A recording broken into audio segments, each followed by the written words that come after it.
In the Hidden Meaning Of series, we've made the assertion that the plot to a number of popular media are direct inversions of classical stories, namely the fall of mankind in the Garden of Eden, as though this newer media were allegories of the same story being told from the serpent's perspective, recasting who the heroes and villains are through the use of observable tropes.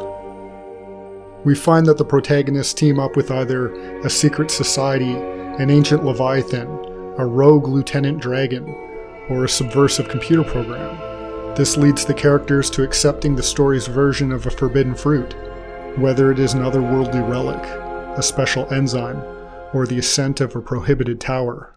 Whatever is needed to obtain the forbidden knowledge needed to usurp or defeat the god of each story.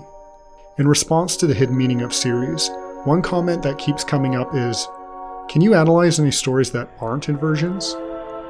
Up until now this has been avoided because examples of those stories are less common, and ones that are eligible tend to have already been discussed thoroughly enough by more insightful minds.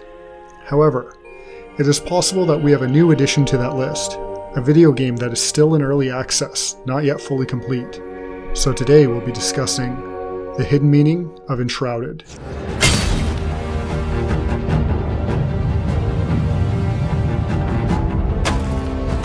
Cast yourself into the ruined beauty of our world. Unlock her secrets. Shape the earth. Dive into the shroud. Seek treasures and ancient wisdom. Build, not for yourself, for you are not alone. Call upon your allies, and together take back your realm. According to the studio's website, the plot of Enshrouded is as follows. The fools of the old world ruthlessly mined the earth for a magical elixir and unleashed a ruinous fog, and corrupted creatures from the depths. The kingdom was lost, but not before a few remaining warriors were placed in a long, dreamless sleep until such time as they could fight anew. That time has come. So let's break what we know about the plot down more thoroughly. In the world of Embervale, where the story takes place, there are two groups of sentient beings. There's humanity, and there are the Ancients. Not much is known about the Ancients, except that they possess advanced technology and have access to magic. One day, the Wanderer approaches mankind and offers them a forbidden fruit. What the Ancients once concealed from mankind, the elixir. It is described as a cure, a blessing, and a weapon. Humanity accepts the elixir, and it causes them to mistrust one another. They increasingly covet power, and wars break out, while they dig deeper wells underground to mine more elixir. Out of these wells, a subterranean curse is released onto Embervale, a corrupting fog that transforms the land and turns the living creatures it comes in contact with into horrifying monsters. With this, we can see our comparison to the Garden of Eden easily enough. You have humans and something resembling celestial beings. One of these beings goes rogue and offers humanity the forbidden knowledge of good and evil, which they are not ready for, and as a result sin enters the world. Your character wakes up a long time after the curse has been released into the now post-apocalyptic fantasy medieval world. You emerge from a device called a Cinder Vault and are known as the Flameborn. As a Flameborn, unlike the NPCs in the story, you have the power to resist the Shroud's curse. Also unlike the other characters in the story, you can commune with the flame, because you came from it. While the other characters were born from humanity, the Flameborn's origins is the fire itself. It is as though your character was immaculately conceived by the fire into an artificial womb. Additionally, the Flameborn has the power to overcome death, since any time they die, the flame resurrects them. When we carry this comparison into biblical stories, we find that fire often signifies the presence of God. When God spoke to Moses in the burning bush, the pillar of fire that guided the Israelites out of Egypt, the Levitical law that stated that fire needed to be kept burning at the altars at all times, when God's presence appeared as fire over the tabernacle, with Elijah's contest against the prophets of Baal in Mount Carmel, during the dedication of the temple when fire came down from heaven, or in the New Testament when the Holy Spirit appeared as tongues of fire resting on believers. In Enshrouded, We set up fire altars to commune with the flame as it uses us to beat back the effects of the Shroud's curse. Our character being the human incarnation of the flame itself. An obvious comparison here can be made to Jesus Christ, who in place of having come from the flame, left his abode in the light of heaven to live an earthly life. However, this isn't a perfect comparison, because while the Flameborn has power over death to respawn, he didn't come to Embervale on a mission to die and resurrect as the mechanism to lift the world's curse. Instead, dying is something that happens accidentally when you screw up, or as I call it, trying to recover my gear from the fell Wisp Wyvern boss at Pikemead's Reach over and over because I didn't know I was going to be locked into a battle I wasn't leveled up enough yet for. Another potential difference is whether the Flameborn isn't the only begotten Son of God. Since Enshrouded is meant to be a multiplayer game that you can play with up to 16 players in a server, you are all Flameborn, sharing the role of the protagonist.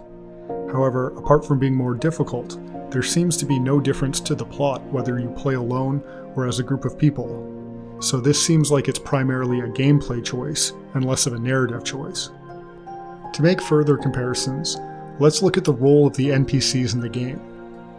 While the majority of characters in the world of Embervale suffer gruesome fates and are corrupted or transformed by the Shroud, some are able to escape. This is done by way of the same cinder vaults that brought the Flameborn into the world. These vaults don't just act as an artificial womb, they're also a stasis chamber for those already alive, who were born of humans, unlike the Flameborn. This is no simple task though. A leap of faith is required, because they must give up their lives as they know it, and enter the vaults to go into a state of being neither dead or alive.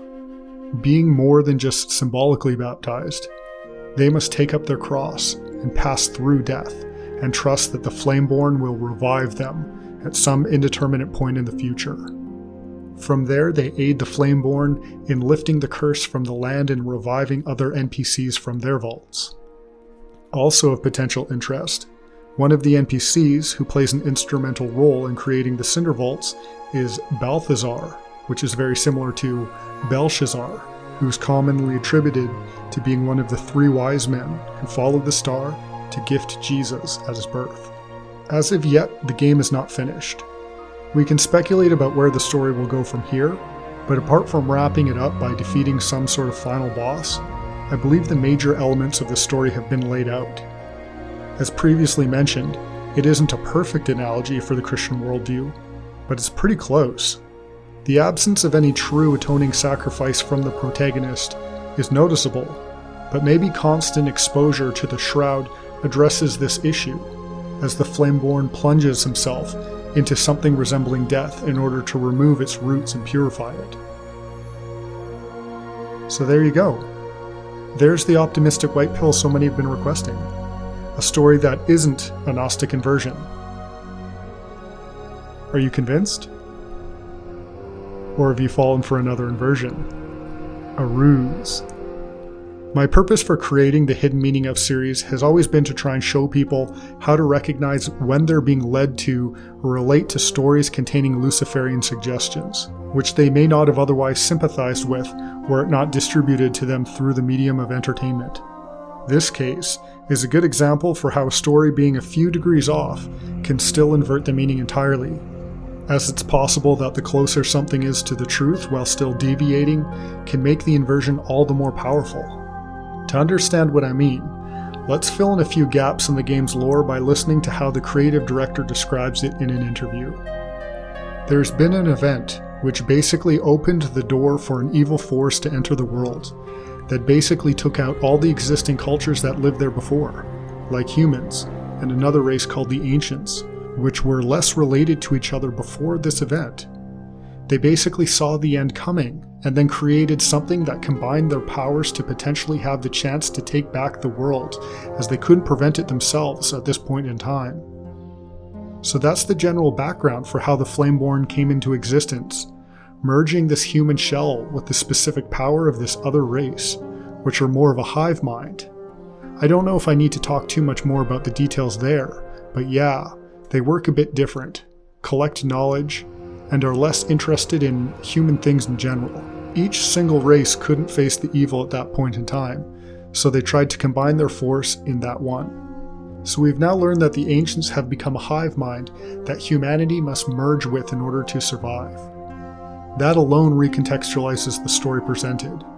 It makes us ask, what is the flame? Is it the presence of God, or merely access to that hive mind? Of note is that the game actually describes the fire as the coalescent flame, coalescent being to conjoin or merge.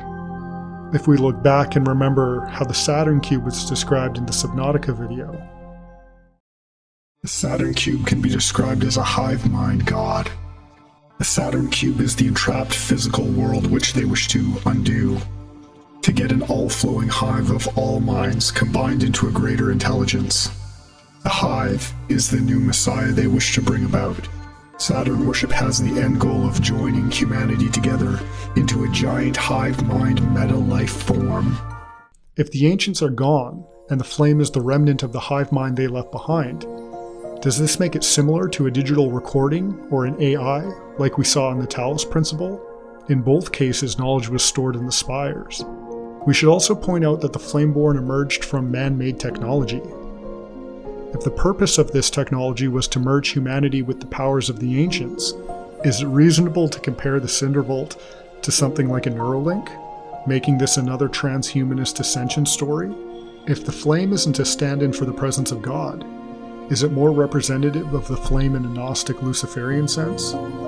Is it too far to compare the hive mind of the ancients to the disembodied spirits of the Nephilim? Demonic spirits guiding humans to create the technology that they'll merge with so that they can have bodies to inhabit, perhaps until a true Antichrist comes along, a flameborn, devoid of the image of God in an actual human soul.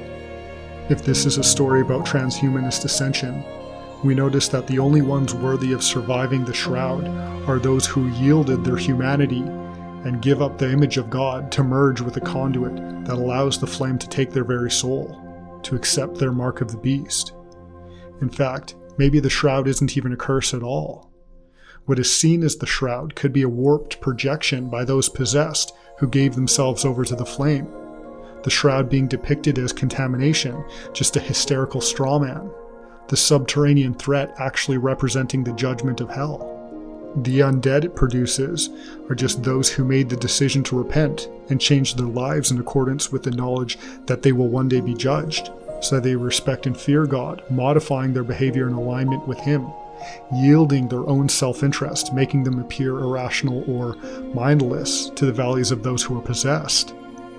Was the Wanderer even a Luciferian serpent figure who granted humanity the forbidden fruit, causing sin to enter the world? Or was it an evangelist who brought the gospel and knowledge of a spiritual world, in so causing wars to break out in a reaction to the exposure of what the human heart is? Christ himself having said, "I did not come to bring peace but a sword." The elixir is a cure and a blessing, but also unleashed a curse, similar to how the law of God is described as honey at first, until it becomes bitter. Its corrective action is refreshing, until one commits themselves to it and discovers that they will never be able to live up to its demands, and they are in need of redemption from it entirely. So which do you think Enshrouded is? An allegory for the Christian worldview, or another inversion? Maybe neither? If you felt fooled by this video's bait and switch, how much more vulnerable would you be if a similar inversion took place without your knowledge, coming from a church, from behind a pulpit, and not just some random guy on the internet? It's important that we know the shepherd's voice, a God who spoke through parables and riddles to conceal meanings so that only those with ears would hear it.